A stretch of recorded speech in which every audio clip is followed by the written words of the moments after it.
ಗ್ರಾಮ ಪಂಚಾಯತಿ ವ್ಯಾಪ್ತಿಯ ಸಿಂಗನಾಯಕನಹಳ್ಳಿ ಗ್ರಾಮದ ವಿವಿಧ ಬಡಾವಣೆಗಳಲ್ಲಿ ಸುಮಾರು 7.25 ಕೋಟಿಗಿಂತಲೂ ಹೆಚ್ಚಿನ ಕಾಮಗಾರಿಗಳಿಗೆ ಕಟ್ಟಡಗಳಿಗೆ ಇವತ್ತು ಗುದ್ದಲಿ ಪೂಜೆಯನ್ನು ಮಾಡಿದ್ದೀವಿ.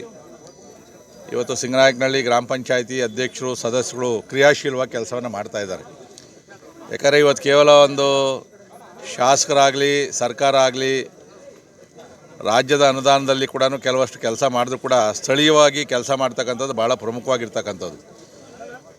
ಗ್ರಾಮ ಪಂಚಾಯತಿ ಅಂತಂದರೆ ರಾಜಕಾರಣಕ್ಕೆ ಹೇಳ್ದಂಥ ಒಂದು ಸಂಸ್ಥೆಗಳವು.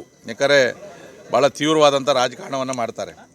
ಆದರೆ ನಮ್ಮ ಈ ಪಂಚಾಯಿತಿಯಲ್ಲಿ ಭಾಳ ಒಗ್ಗಟ್ಟಾಗಿ ಎಲ್ಲ ಸದಸ್ಯರುಗಳು ಕ್ರಿಯಾಶೀಲರಾಗಿ ಕೆಲಸವನ್ನು ಮಾಡ್ತಾಯಿದ್ದಾರೆ. ಸಣ್ಣ ಪುಟ್ಟ ಕೆಲವು ನ್ಯೂನ್ಯತೆಗಳಿದೆ, ಕಸದ ಸಮಸ್ಯೆ, ಕುಡಿಯೋ ನೀರನ್ನ ಅದನ್ನು ವ್ಯರ್ಥ ಮಾಡ್ತಕ್ಕಂಥದ್ದು, ಅದನ್ನು ಕೂಡ ಅವರಿಗೆ ಕಿವಿ ಮಾತನ್ನು ಹೇಳಿದ್ದೀನಿ.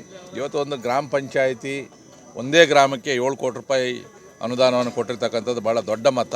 ಈ ಥರ ಎಲ್ಲ ಗ್ರಾಮ ಪಂಚಾಯಿತಿಗಳು ಕೂಡ ಕೆಲಸವನ್ನು ಮಾಡಿದ್ರೆ ಖಂಡಿತವಾಗಿ ಕೂಡ ಗ್ರಾಮಗಳ ಅಭಿವೃದ್ಧಿ ಆಗ್ತದೆ. ನಾನು ಸಿಂಗನಾಯಕನಹಳ್ಳಿ ಗ್ರಾಮ ಪಂಚಾಯಿತಿಯ ಅಧ್ಯಕ್ಷರು, ಉಪಾಧ್ಯಕ್ಷರು ಎಲ್ಲ ಸದಸ್ಯರಿಗೆ ನಾನು ಅಭಿನಂದನೆಗಳನ್ನು ಸಲ್ಲಿಸ್ತಾ ಇದ್ದೀನಿ.